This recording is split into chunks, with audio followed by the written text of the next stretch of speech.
we've got some really fun upcoming activities, and I wanted to start the year with kind of a maybe a little bit more, cerebral topic that I don't want to go too heavy into that, but just kind of looking at 2023 as a way to kind of reset some of our drinking habits for the future and kind of carve out some space to make sure you try some new things and test out some things. The people that are on the Zoom are probably much more inclined to doing that than the average consumer. But those that watch this video in the future, a lot of people fall into some habits and they start to drink kind of the same grape from the same place, maybe a couple dozen different producers. But there's a world of wine out there. And if we just fall in love with one style of wine or one place in the world, that sameness can kind of make the wine world get a little small in a hurry. And in fact, I'm going to start kind of use that as a segue to go right into our first wine, something probably very few people have ever tried. And that is a wine from Rioja that is white. And I'm going to share my screen with my little PowerPoint that we use to kind of guide us through the day. Let me get in there and get up to the proper slide.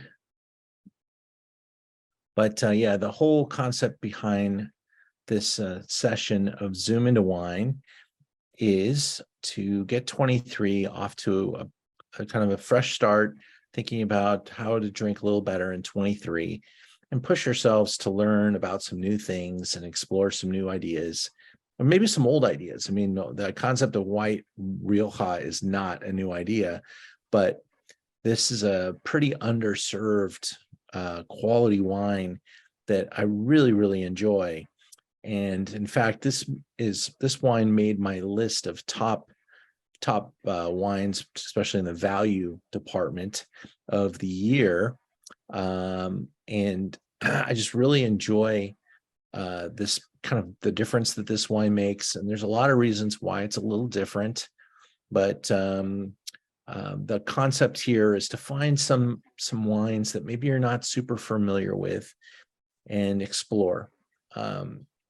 At my website at Merchant of Wine, I spent a lot of time trying to find unique items that probably a lot of places don't have. Small producers, not necessarily super experimental. I like classic, and I like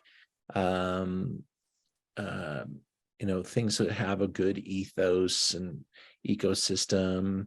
This is brought in by a really cool little teeny producer or importer. They focus on smaller productions. And when I say small, I'm not saying it's so small that you can't find it at a good deal in a couple of places, but they're not trying to service grocery stores, and they're servicing smaller guys like myself and little restaurants that want a really good value for by the glass. And so this particular producer has been really involved in clonal research and grape varietal research, looking back at the ancient varieties of Rioja, many of which are on the borderline or potentially even already technically extinct. And they're located in Rioja, but in Spain, they're having a lot of the issues today that a lot of wine regions are having, worried about global warming and what's next in the world as far as rising temperatures and different climatic changes. Maybe we have to look to the past to find grape varieties that are fit for the future. And so this is a Maturana Blanca, and this is a really ancient grape variety. There's evidence of this grape variety back in the 1600s in Spain, but it went extinct. I mean, certain things started to happen, and changes and preferences started to happen, and people ripped this grape out, and it almost disappeared. So that's the whole idea behind this little brand, is kind of to rehabilitate some of these ancient grape varieties. And they're doing so in a very ecological way. This is organic, and it qualifies for European sustainability, which is a pretty high level to get across. It's kind of in the realm of organics, but a little bit further, because organics just means that's your farming practice. But this is more about water usage and waste and other things and involved in the ecosystem of making wine, producing wine, selling wine. When this bottle came out of the bag from my vendor, I was immediately drawn to the attractive label, attractive package. I think it's a really cool look. It's got a nice nice thing. We brought it out to a tasting that we did called Doheny Nights, and we put it on the table, and the passersby were immediately kind of gravitationally pulled to this label as well. Oh, that's a nice looking label. And the conversation ensued. And then we started talking about White Rioja and the whole category. And people, I don't think I met a person all night that had ever even had a White Rioja. And even if you've had a White Rioja, the chances are you've never had a Maturana Blanca, because neither have I. This is a very nice nice surprise, right? And so in the Rioja region, they make white wine, but they use the grape called Viura, and it is the same grape known as Macabeo, and they make cava from Macabeo. And then inside of Rioja, the ancient name for it is Viura, and it's a really fantastic white grape variety for White Rioja. I think it's super special, and I would encourage you to try any White Rioja. And they tend to be incredibly delicious, really interesting, slightly rustic, maybe borderline dirty in some ways. They have kind of a rawness and a rusticity, and there's usually some little golden tone color, because they don't care so much about oxidation. These wines tend to spend some time in wood barrels. And so let's just take a look at this one a little bit. And if you have it in your glass, please taste it. But we are in Rioja, northern Spain, just about 2 hours north of Madrid, really close to Ribera del Duero. San Sebastian's not too far away. That arrow's maybe just a little bit too left for me. It's probably a little bit more right in here, but got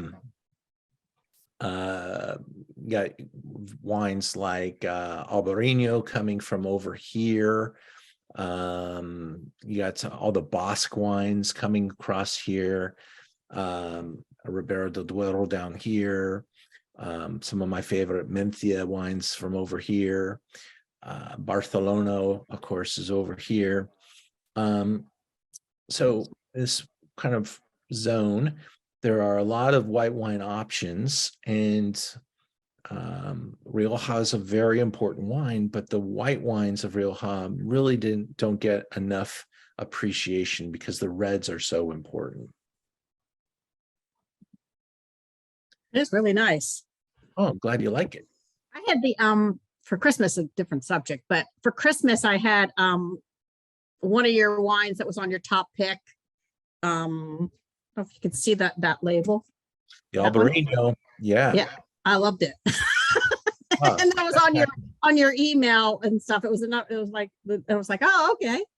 Yeah, no, that was absolutely one of my top wine finds of the year. I gave it kind of a ridiculous high rating, but when you're rating wine, you rate it on a number of criteria, and I just couldn't punish it because it was a white wine.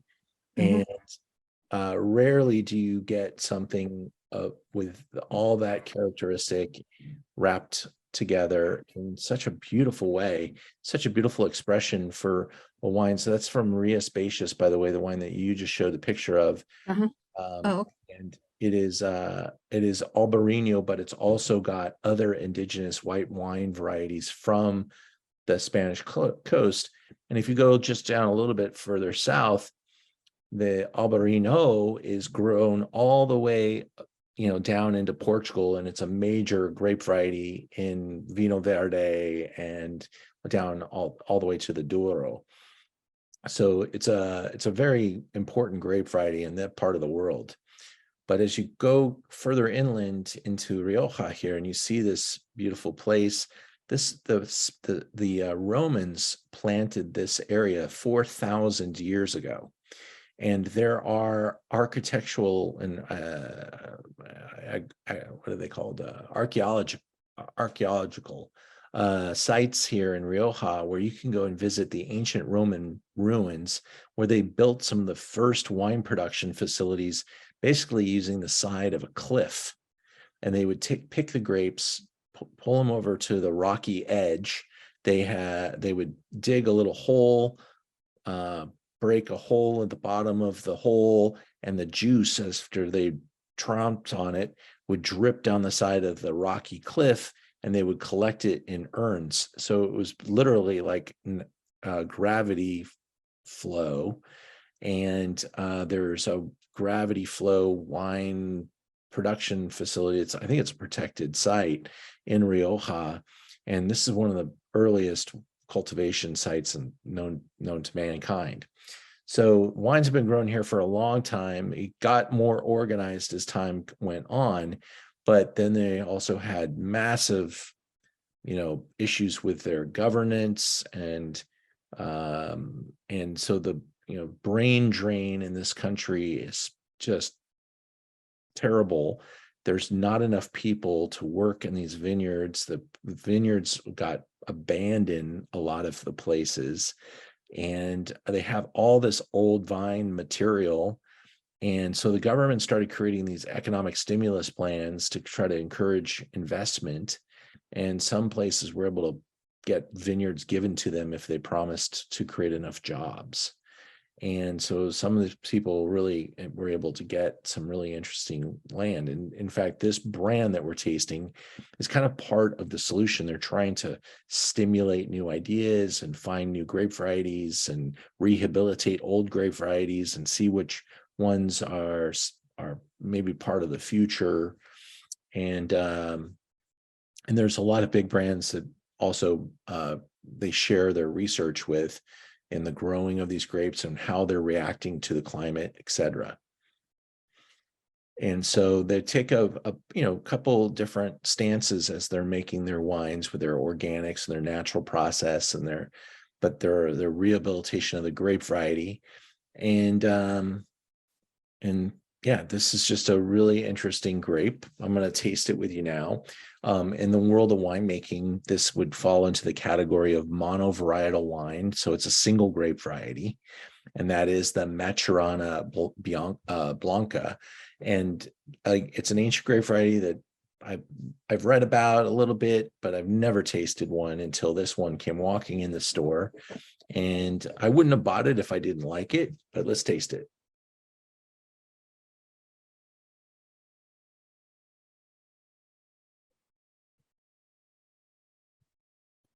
And in the nose, when I smell it, it's got a number of different aromatic things happening. There's a lot of like white peach. There's a lot of very interesting kind of nuances in the nose that kind of range from kind of bruised fruit.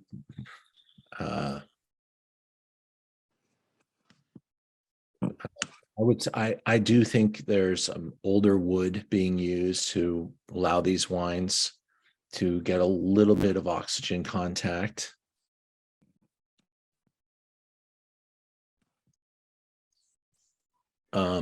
In some instances, white Rioja will actually smell a little bit more like dill. I don't smell that in this wine. And why would they smell like dill? Because they often use a lot of American oak in the production of Rioja. Remember, Spain and France many times still are not in the best of terms. And there were large periods of time where Spain didn't do any business with France. So French oak would be out of the question. That's all changed now. But from a historic standpoint, American oak was the primary wood barrel used in Rioja. And American oak trees grow a little faster, a little warmer climate, and they produce some different aromatics.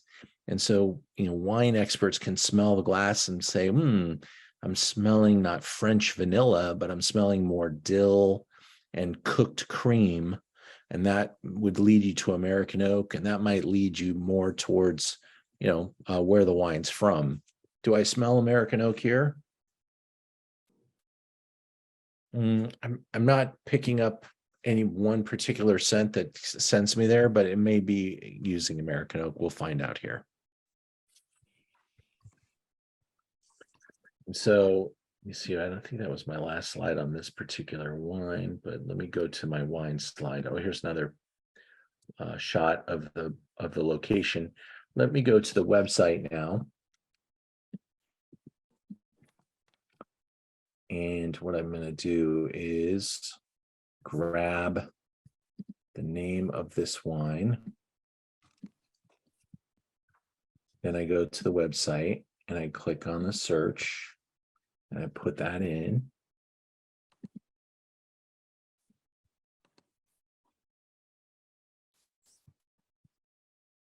The bottle. This is $18.95, which I think is just a super little price for a daily drinker. I believe this wine drinks well now. It's fun, it's light, fresh.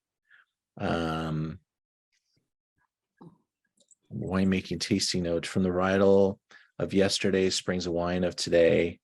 The first referenced in Rioja in 1622. Its long trajectory is a path of coming and goings until was virtually extinct a few years ago in an effort to recuperate the local native varieties.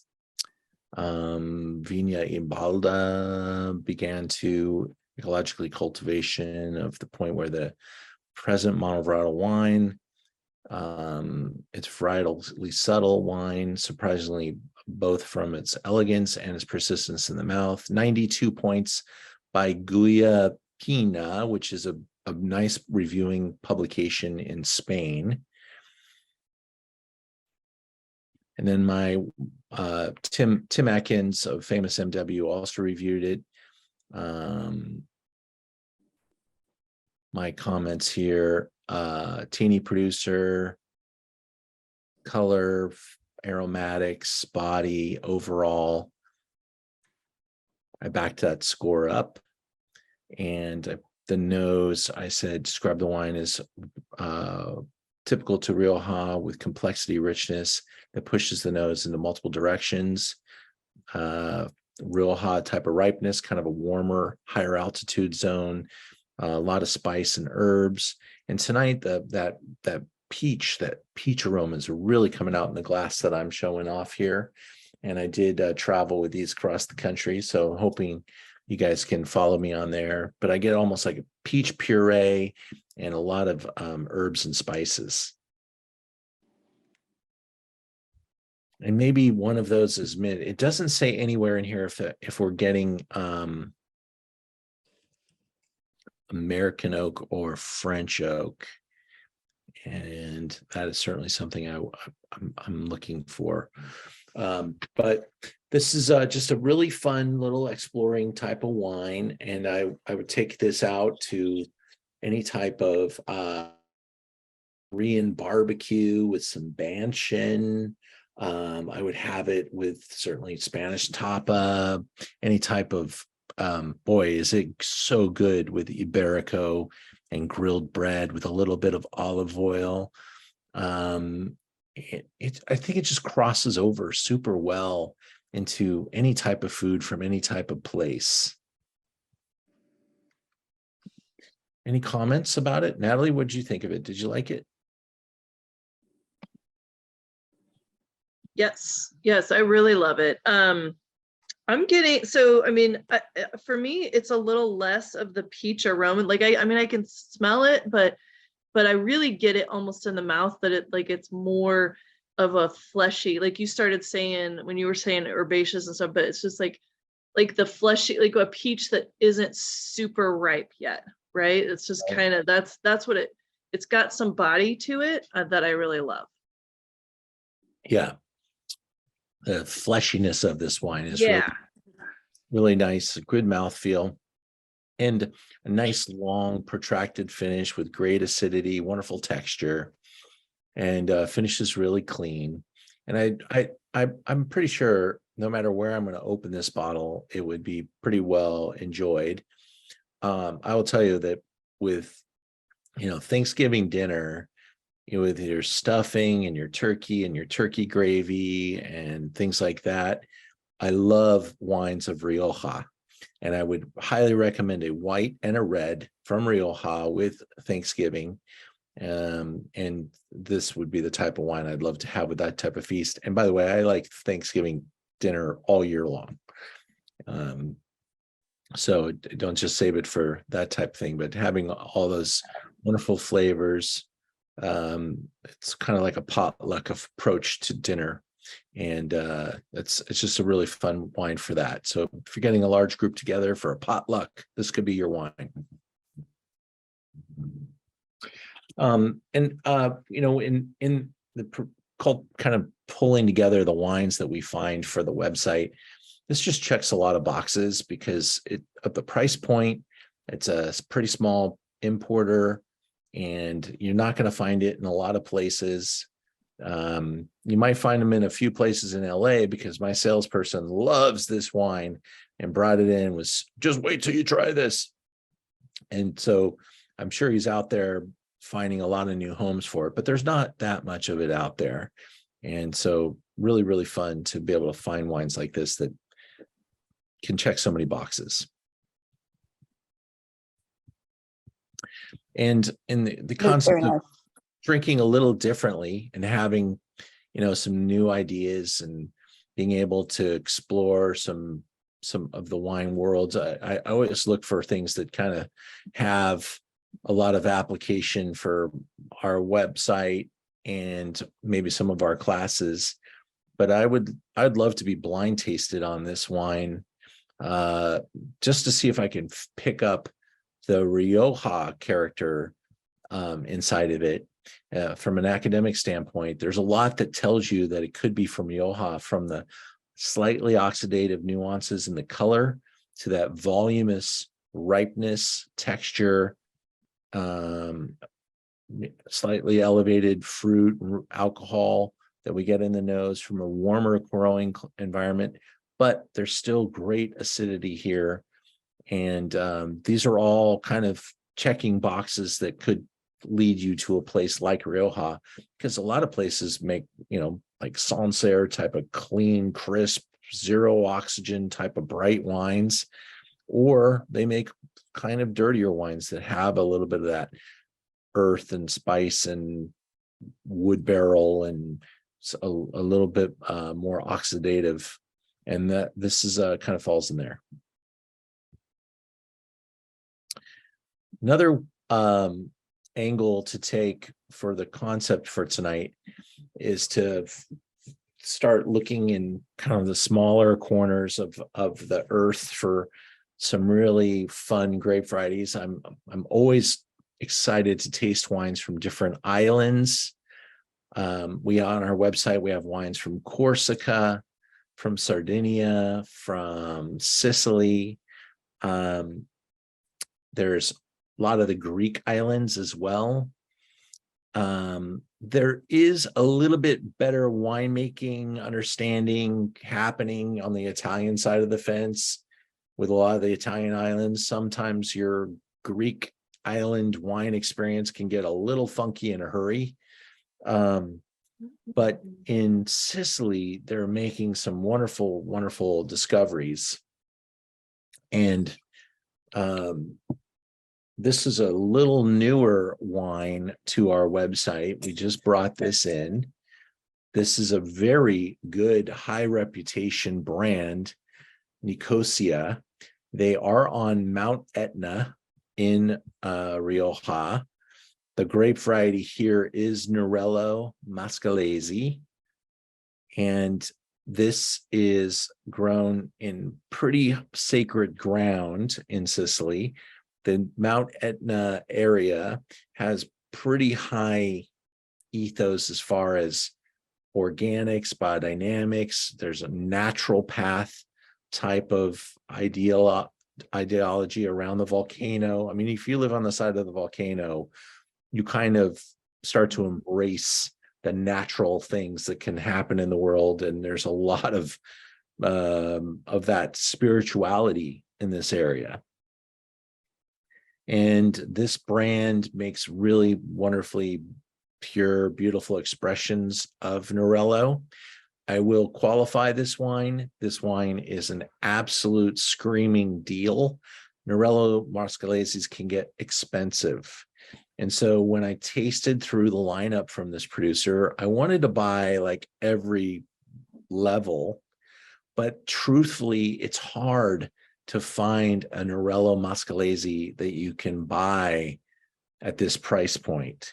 So I was really excited, like, wow, I'm actually impressed. Somebody brought in Nerello that you can buy at this price that is likable. And they can go 30, 40, 50, $60 pretty quickly. It's the conditions they grow in, the age of the vines, the fact that everything's hand harvested, the value of the land, the value of the fruit that comes off the land. And then you got a grape variety that loves to take its time and spend a lot of time in large wood and time in the bottle. But the way this producer looks at it and the way this producer makes their wine, they have different levels.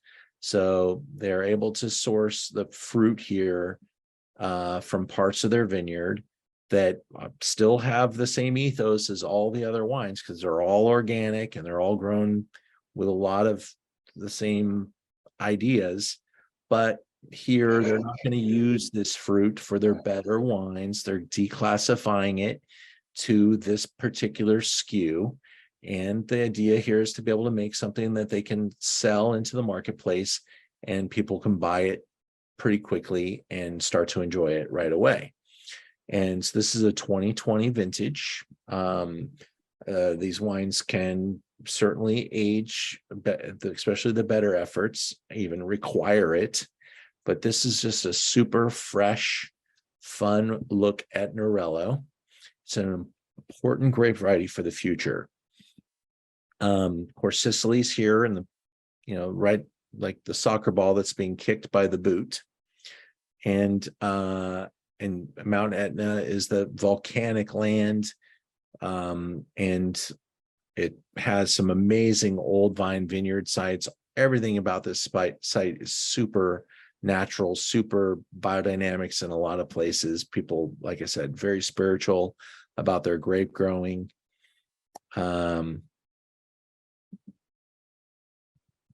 Nerello, kind of, if you like this wine, this could be a project on its own, is exploring the volcano wines of Sicily and the different Nerello Mascalese producers, getting a handle on that whole category, seeing some of the other grape varieties that they also grow in this area. There's a lot of Syrah, there's a lot of other grape varieties that they also plant. And then there's some producers that do blends as well.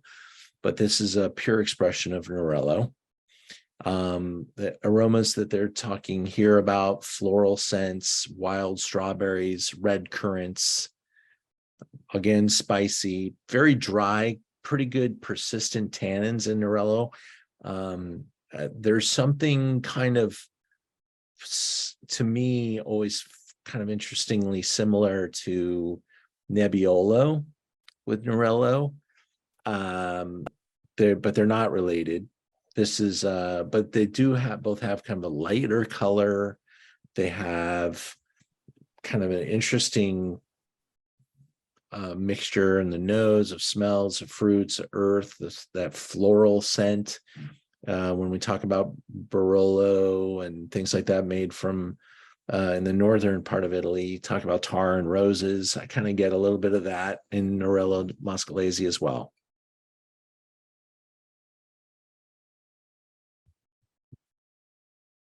You get a little bit more of a salty air expression here too. And this family-run operation, multiple generations have been making wine together. They have a good reputation, like I said. They make some fairly high-end expressions, but this one is kind of the first time. I think it's been brought into the marketplace for a couple of years, but it's my first time tasting it this last year, and was always looking for a Norello that I could be pretty aggressive on in price point. So let's go to the website and see this one.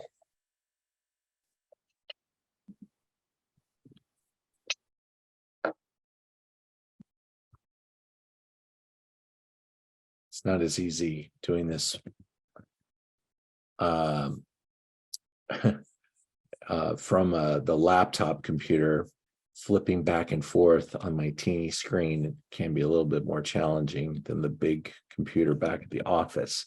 Apologize for my lack of being able to open 20 windows and find them. But this is a wine that's $19.95. Like I said, finding a Norello de Muscalese that's under $20 is pretty rare. And one that I actually like is even rarer. So, and the one with a reputation, one with a brand that's recognizable. It's not going to get huge scores. I'm not necessarily thinking because they're going to compare it to its more expensive brethren, but just a really nice, fresh expression of the grape variety. You can almost smell a little bit of sunburn on the fruit. I mean, this fruit does get quite a good amount of sun, and a very nice altitude as well, and lots of racing, cool ocean wind, so a little saltiness, and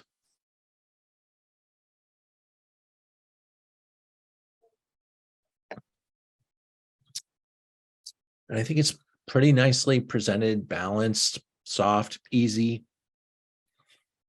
You can climb the food chain here in many different ways and find lots of different producers selling their wines at higher price points, putting the wines in, in a slower environment with different wood regiments and different vine ages. And they start to talk about how old their vines are.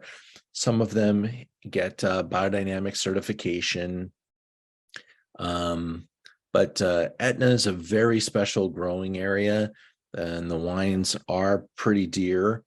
And I think they've really grown up a lot in the past 15 years as a wine region, and the recognizability of this grape variety. You'll see a lot of Norellos in good Italian restaurants now. You might even find this one in a lot of great restaurants by the glass. And this is kind of the entry point for the category. But because of the characteristics behind this grape, they do kind of get expensive in a hurry.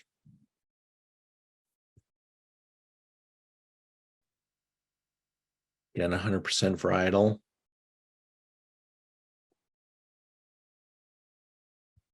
$20. Hope you like it. Any comments?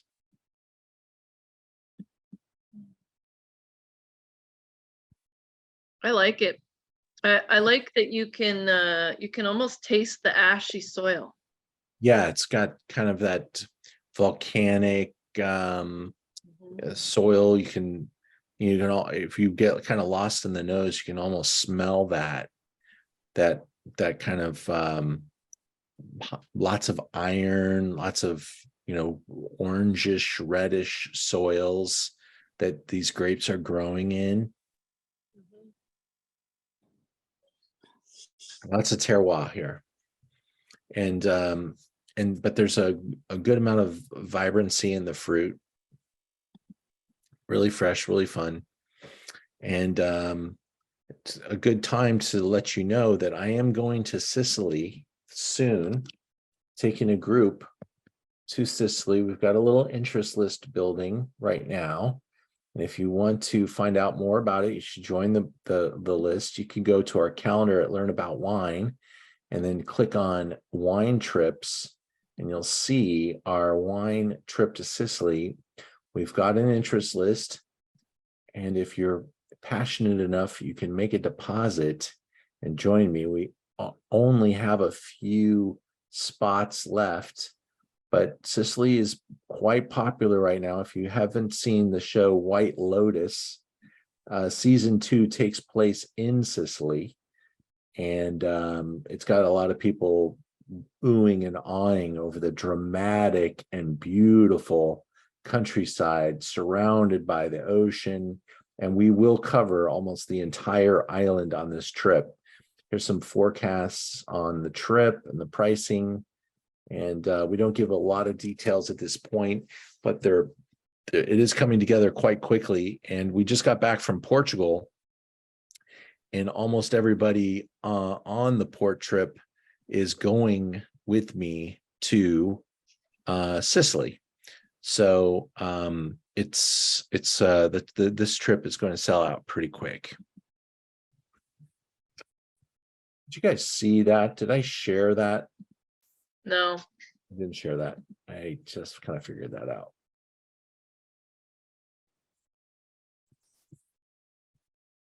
It's the other thing, when I'm doing it on the laptop, I can't tell if it's sharing or not. So I got to figure that out.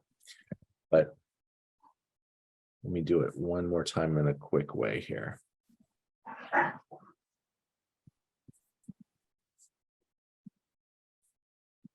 So I go to learn about wine, pull down on the calendar, you'll see the wine trips. And then here, click on Sicily, and you can see the detail that we've listed out. We are talking about this being kind of like a ballpark, because we are still building the trip. One of the hotels we were talking to is going to be closed, so we're changing hotels. So we're still searching out that price. We should have that in the next couple of days. But join the interest list if you want to come with us to Sicily. Okay.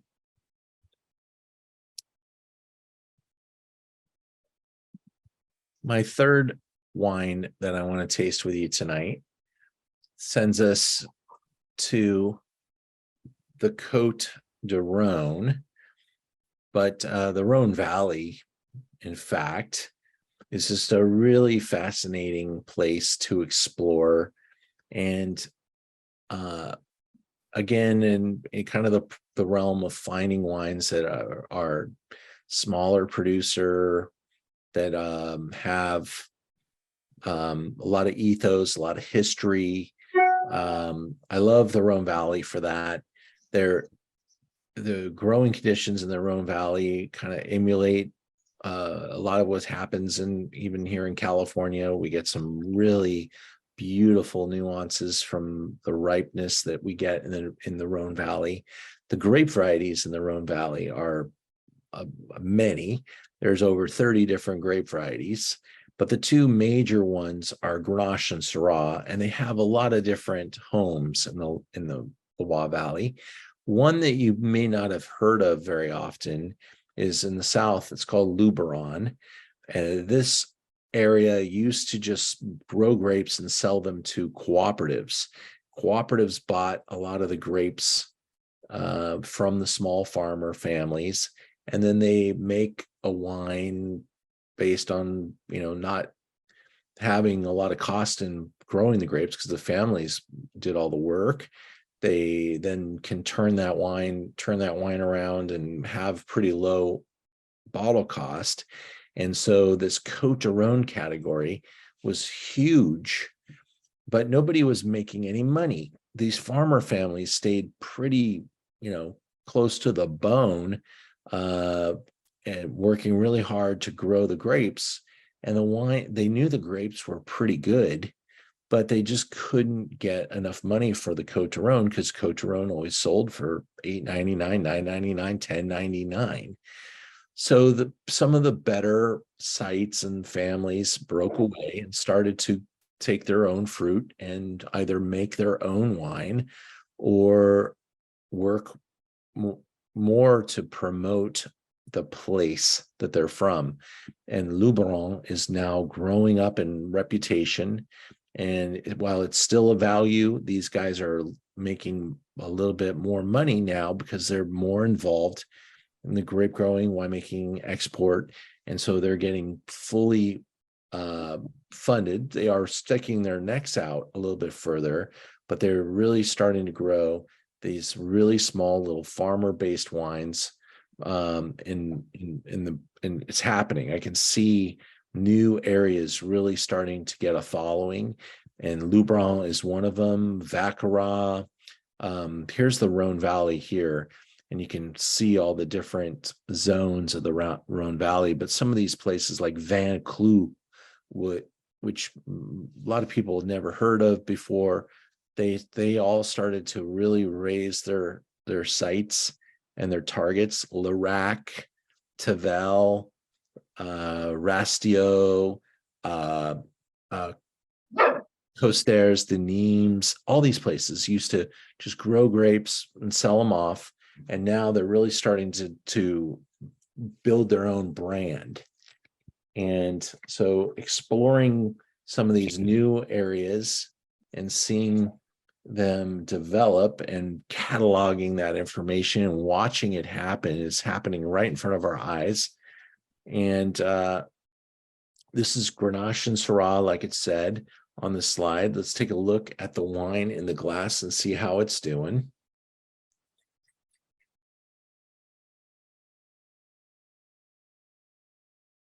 This producer's really has beautiful attention to detail. It's very, I don't think simple is the word I want to say, but it's got a very nuanced, soft, pretty, delicate kind of approach for me. There are some really big, bold, powerful expressions that you could also find in the Rhone Valley, but there's something super pretty about this producer and this effort.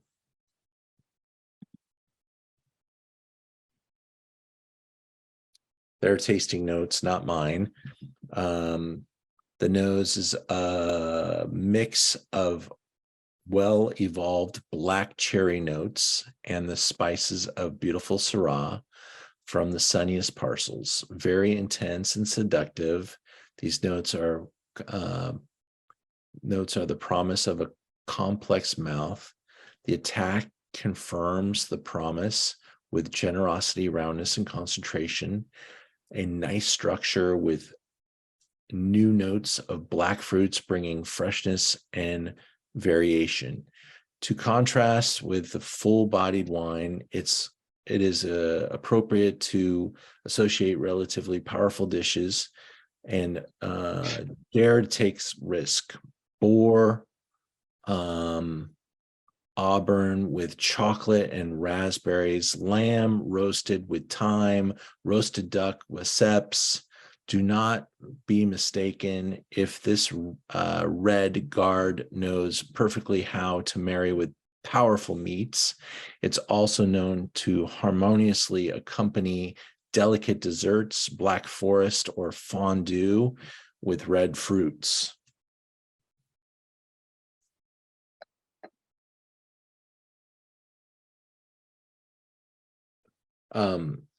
Typical notes for Grenache based wines or Syrah.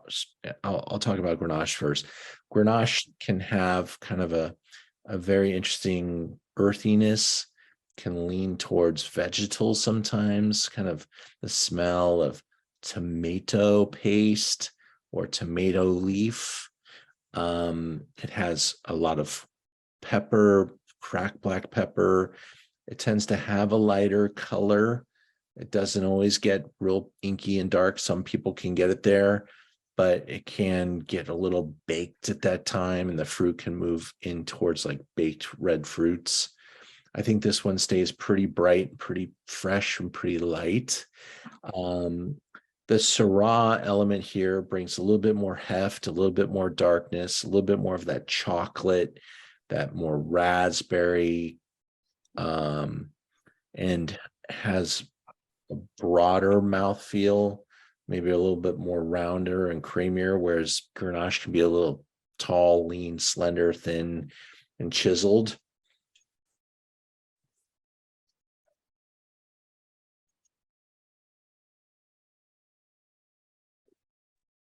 I like this one. I'm not a big red drinker, so I do like this one. I'm inside of a category that has something for everyone. The Rhone Valley can really kind of go in a bunch of different angles. And there are some producers that lean in this direction, more on that pretty, more elegant side.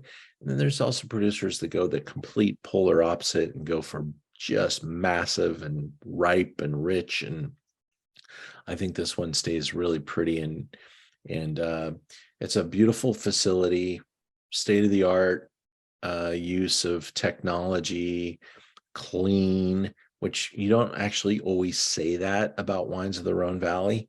They can be pretty rustic, they can be pretty raw, and they often, have very old cellars. This producer's pretty new, and so they're really putting a lot of new ideas behind this wine and trying to bring forward a prettier side of an area that people haven't heard of before. This wine sells for around $22 a bottle, and I think it's just a nice value proposition, but also represents kind of some new ideas that are happening in kind of classic growing areas where Côte de Rhône was the wine, or Chateauneuf de Pape, which was the most famous wine that it kind of exists among in the Southern Rhone. But this wine just really tends to kind of take me there, keeps me very happy, very satisfied for a much lower price point, but higher in quality than a simple Côte de Rhône.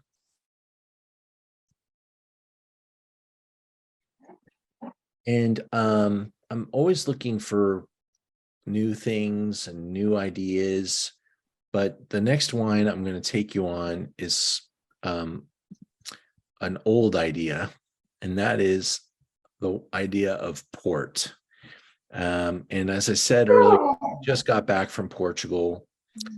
I had an incredible time in seeing some beautiful places. I got some pictures I want to show you guys here, and if you'll stay with me. But we did go and visit Ramos Pinto. And this is, it's not the oldest producer by a long shot.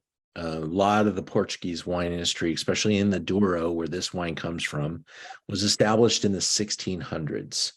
And so many of them kind of duke it out for, oh, we were the oldest. Well, they owned the land the longest, but they didn't make the wine the first. So the people that made wine first say they're the oldest. And then there's the people that grew the grapes first. They say they're the oldest. So there's a lot of that little stuff, but it's all around the 1650s. And then the king of Portugal was the first person in the world to delineate a wine growing region. So he drew a line around this area and said, you can only call it port wine if it's grown in this Douro Valley. And that brought incredible attention to this area. And it was a first idea, the first place to do it. Now, other places followed, of course, but because they were first, it became a very important growing area. And of course, the English were very interested because A, it's very close to England. B, there were periods of time where they couldn't do much business with the French, and they needed a trading partner. And so the English were also able to invest in this area. And so there's quite a bit of English upbringing here, but they remain very Portuguese. It's dramatic, this growing area. And so let me get past this slide, and we can talk about the growing area in just a second. But this wine that we're tasting here is a non-vintage kind of, they call it character port. It's each brand will make a wine, and at Ramos Pinto, they have a lower level too. But this is on their upper layer of character port. So it's multiple vintages blended together, where they call it collector. It's multi-vintage, so it doesn't carry a vintage. It is made from many different indigenous Portuguese grape varietals grown in the Douro Valley, mostly grapes like Touriga Nacional. And then once they take these grapes, they put them in large open fermenters, often foot treaded. Then they add brandy spirit to take it to 20% alcohol. After 2.5 years in wood, they will taste the wines, kind of determine what program they're going to go on. And this selection goes back into wood for an additional 2.5 years. So 5 years of total time in wood. And then it's bottled, fined, and filtered. Not everybody finds and filters it, but I believe here they do. That's a look at the Douro. We're talking about terraced, oftentimes terraced vineyards. You could see them maybe over here a little bit better, where they'll flatten the land a little bit and then terrace and then flatten the land a little bit, because servicing vineyards on a hill like this is incredible work. And everywhere we went, it was just one jaw-dropping scenic sight after another. We're talking about northern Portugal, the Douro Wine Valley, the city of Porto, beautiful city, great, easy to visit. There's an airport up there. You do tend to fly into Spain and go into Lisbon, but it's about 3 hours drive north.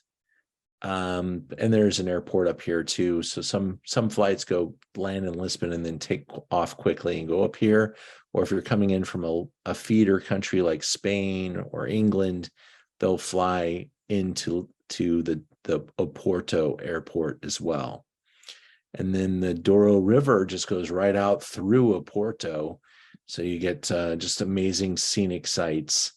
But everything is grown along this riverbed, and they literally grow the grapes out here in this warmer zone where it's almost too warm to store the wine, because this wine is held for a long period of time.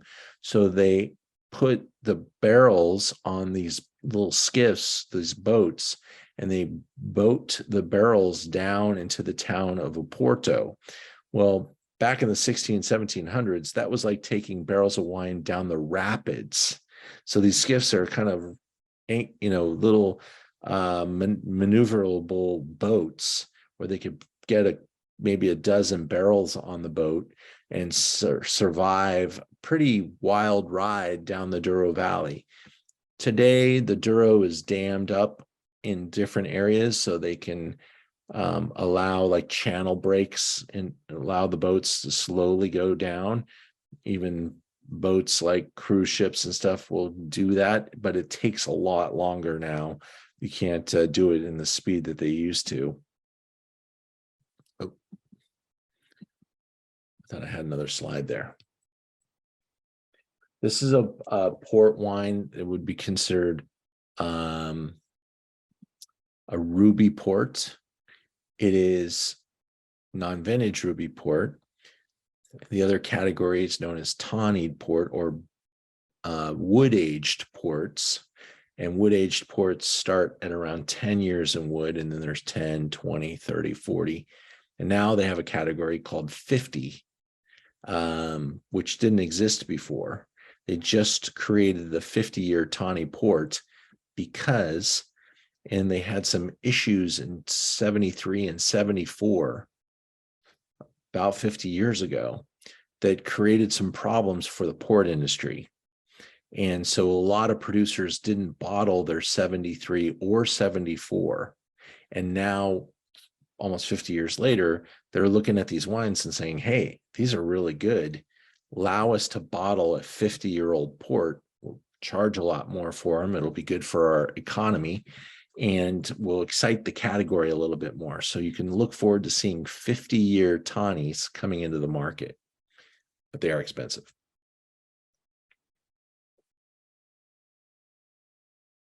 When you smell port wine, of course, you're going to get much bigger expression on the nose because it is pushing 20% alcohol. It's almost to the number, though, right to that 20%. So between 19.5 and 20. And they wanted that high in alcohol because they don't want the small amount of residual. Well, it's not that small, but there's not that much residual sugar here. They want to preserve that residual sugar so that there is some sweetness. And during the 16, 17, and 1800s, this was wine. This is what people like. This was like as good as wine could get. This was amazing stuff. And slowly over past 100 and 150 years, the category has gotten smaller and smaller and smaller as people have been leaving the dessert wine category. And there's been consolidation like crazy. There used to be hundreds of port wine producers. Now there's dozens. And the number of owners is even fewer because like 10 companies own almost all the port houses now. What has happened is you've seen a lot of dry red wines being started to make here, being made in the Douro Valley, and these dessert wines, the demand is smaller worldwide. So they're coming up with 50-year tawnies, and they're starting to release wines that are 100 years old. You could buy a $6,000 bottle of port right now from 1898 because they have one barrel that they're bottling and selling off a bottle at a time, 100+ year tawny. And these are the type of things that they're going to do to, continue to recoup their investment and make the business move along. But this non-vintage category is still really great value. $25 for a bottle of wine that spent 5+ years in a wood barrel, that was foot treaded, grown on granite soils from tremendous grape varieties. And if you drink a little bit of port each day, you'll help your heart, your stomach, your mind. It has got fantastic benefits to quality of sleep and digestion. And you don't even need any type of pairing for this, but if you were in England, you might pair it with some Stilton cheese, like some blue. I like this wine myself with chocolate. This is a wonderful pairing for chocolate. So way back, long before any of us were around and stuff, they would drink this with meals, and then it became a dessert wine at some point. So on the sailing ships, to keep the wine from turning as they were taking the wine from port to port and selling it and drinking it and pulling some out of the barrel and leaving the barrel half full and all that stuff, to preserve that wine, they added brandy. And that style started to become, the way It went into the dessert category. Yeah. And so, this was a all day long drink. Mm-hmm. And, It was rosé all day back in the day. Yeah. That's a good way to think about it. So, as our society continued to refine itself, port kind of found itself left to be the finish of the night. It kind of got a little popular when cigars were really popular, but that marketplace has gotten small again. And so dessert wines are really struggling to find a moment. Once you open a bottle of this type of wine, you have about 2 to 3 weeks to drink it. So it's practical in that regard. If you have a tawny port, they're more oxidative and they last way longer, for like 6 months to a year. But these wines have, real practical application. I like these wines, by the way. I would actually maybe even store this wine in my refrigerator to keep it even a little fresher. And I like to serve it maybe too cold and let it warm up in the glass. I don't like necessarily drinking it cold, but I love it coming from a cooler place and not room temperature. And a lot of restaurants that serve this level of port keep it on top of the bar, and it's not necessarily always served at the right temperature. Okay. And that's one way you can also improve your drinking for 2023 is let's pay attention to drinking temperatures a little bit more. Insist that your restaurants help you get the temperature down a little bit. Go to a restaurant, the wine's too cold, go ahead and put red wine in an ice bucket. Go ahead and pull the white wine out of the ice and let it warm up a little bit. Don't drink your white wines too cold. Mhm. Don't let your red wines get too warm. And think about dessert wine a little bit more in 23. I think, with everything that's happening, quite personally in my life, there's a lot going on. We got some health issues in my family. I think we're going to be savoring the time together a little bit more in 23, and dessert wine helps that. Helps keep conversation going around the table, and really kind of can make a night for some people. They're like, wow, I haven't had dessert wine, or I didn't know I liked that, or this is so good, I didn't know I liked it. Port wines can kind of do that. I carry a pretty broad and interesting selection of port wines. I do love even the single vintage tawnies. They're called colleitas. I have quite a few of those. I have a lot of tawny port. I have white tawny port, and a growing selection of past vintages as well. I remember And you talking, you had a port, I guess last year, that you, the tawny ports, and you had some tawny port spritzer you like to make. And I was almost going to email you because I was during the summer, I saved the bottle okay. for waiting for it to be hot to make it, but I never got around to it. So I ended up just drinking it straight, but Yeah, little rocks, little tawny, little tonic, and a sprig of mint. It's a great cocktail any time of the year. Doesn't have to be warm. okay. Even really good around, with pumpkin Around pie, sitting around. I like that cocktail, and they drink it quite often in Portugal. Oh, really? Oh, okay. So you And said it was tawny and mint Tonic. and what? Tonic? Tonic. Yeah. It's tawny and And then you tonic. mentioned good for sleeping. Maybe you should give the CBD oil a run for the money. Well, I have a lot of 95-year-olds who are downing CBD things to now. does Sleep that at work? night. Are there sleeping CDB? I'm Yep. sure. Yeah. But yeah, I mean, this is the original CBD.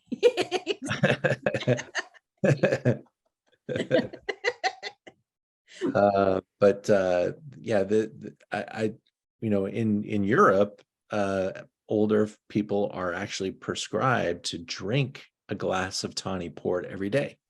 Oh, really? As you get older, your blood doesn't circulate as well, your digestion doesn't work as well, your sleeping maybe not be improving. So a glass of port a day, and so they drink way more port in Europe than we do in America, but we tend to drink more of the expensive port. So the value of our port market, even though it's small, is still quite large compared to their own. Mhm. Their elderly population buys the really inexpensive versions of these wines, and we tend to buy the more expensive ones here. Expensive ones. So I'm going to sleep like a baby tonight, huh? Well, I think if you drink that whole thing, you'll see. That was a full 2-ounce pour, right? You just get And so Yes. that's a pretty good sized glass of port wine. It'll change your trajectory for sure. Yeah. Exactly. So those are my closing messages for 23. I think, seek out some new wines of the world. There's so much happening. I am out looking for unique places to introduce people to some wine from. I'm trying to find a wine I can buy that's not expensive from China that I like. Because I tasted some fantastic, very expensive Chinese wines. I mean, they rival high-end Bordeaux's at $300, $400, $500 a bottle, and they're great. They better be. But I want to find a value from China if I can, put it on the website. There's some really interesting, things happening in Eastern Europe, Northern Africa, parts of South America that you're not necessarily always associating with as a wine producing area. Brazil is trying really hard. I think I still have not tried a Brazilian wine that I've enjoyed, but I hear they're coming. And so we'll keep our head out, looking and tasting. And when I find some, I'll bring them to your attention. But, explore the wine world, explore the world, get out there and make sure you drink some dessert wine along the way.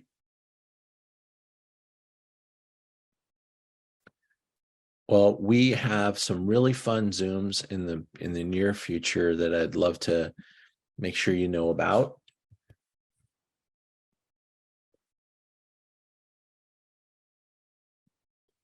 We've been actually the first couple days here of the year being able to all get back together and make a lot of progress. So if you haven't looked at Zoom into Wine, I think it should have everything through the end of March now. And if it's not complete, it's pretty close. But coming up next week, we have a Barolo tasting. It was supposed to be Barolo and truffles, but the truffle cost was just too high and I couldn't get a lot of support behind it. So we got rid of the truffle quotient. We're just going to do Barolo next week.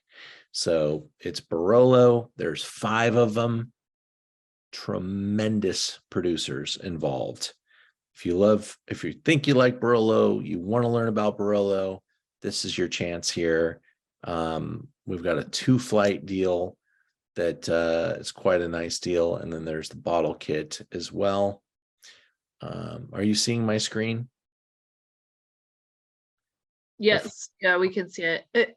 Hey, Ian, so if we did pay for the truffle piece of it, will there be like just a credit on our account or how does that go? Yeah, you'll get a refund. Oh, a refund. Okay, that works too. I think I was looking at yours too. You should look and see. I think you thought you bought a truffle, but I don't think you did. You bought some olive oil. Oh, yeah, you're right. I know I bought olive oil for sure, so maybe I didn't. Okay. Yeah.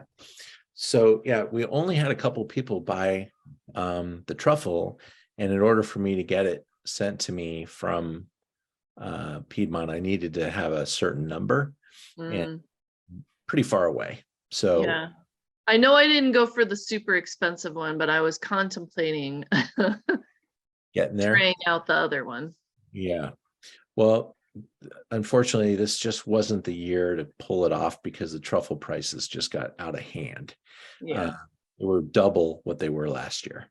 So, and the number of people that are even bringing them in is not very many. So I had to kind of work with people I've never worked with before, and they were pretty tough.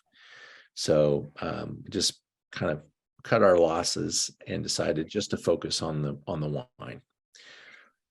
Barolo leads into Santa Barbara. We have an incredible lineup of Santa Barbara producers. This is a big time event. In the past, we've called them STARS events. For 2023, we're going to call them Learn About Wine Presents. As our STARS events, we're trying to bring them back to life in physical form.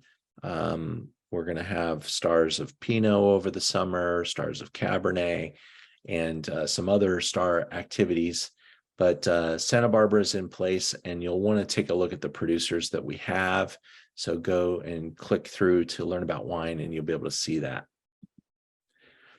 That is a big event, and it's about 10 people away from being sold out, just so everybody knows Santa Barbara is going to sell out. We are doing a number of dinners now. Some of them kind of cross over onto this calendar format. We don't have, I don't think this one is live on Zoom, but it looks like my designer thought it is. So here, this one is on the 25th. This is our top wines of 2022. A really fun selection. We're going to taste 7 wines this night. So kind of dancing all over the world with different grape varieties. That's top wines of 2022. We are going to do our Cabernet dinner at Jar on Zoom. That'll be fun. We're going to have our Rhone Warriors tasting as well, or at least a piece of it. And then we're going to do Wine, Cheese, and Chocolate, the Valentine's edition for Zoom. And we'll have some really nice product for that. We're going to do Brunello di Montalcino. And this is a deep dive on Brunello di Montalcino. We're going to re-show a Zoom that we did late last year with Shen Blue and Katana. We had some technical issues last time. And so we're going to replay this fantastic Zoom. That's Dr. Laura Katana and my friend from Shen Blue. They deserve to have a wonderful showing of this particular Zoom. They're both absolute certified geniuses, spectacular producers in their own right, and their wines are so special. So we want to give that the showing that it deserves. And then we for the month of March, we're doing a kind of a format called Best New Finds from Portugal, from Spain, and from Napa. And we will also have a Learn About Wine Presents Italy event as well in March. And this one will be a big focus on great wines of Italy, probably on the highest level as well.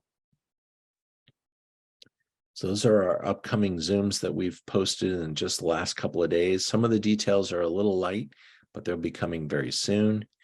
And I hope you guys had a great new year. Thank you for joining me. And Natalie, thank you. Always good to see you. Setsuko, great to see your face or your name on this Zoom. She's tuned in from Japan.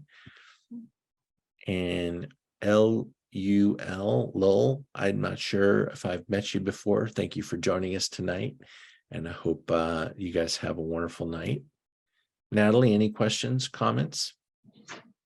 No, actually, I was going to ask you a question related to a prior time we were talking about. You said if we come to Napa that you would help me arrange a tasting at HDV.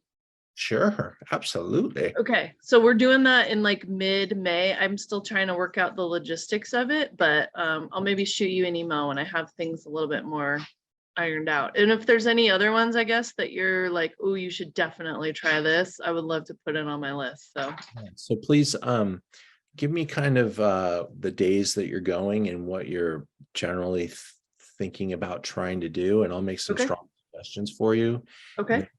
And after I give you the suggestions, we'll talk about which ones sound the best, and then I'll introduce you to those folks.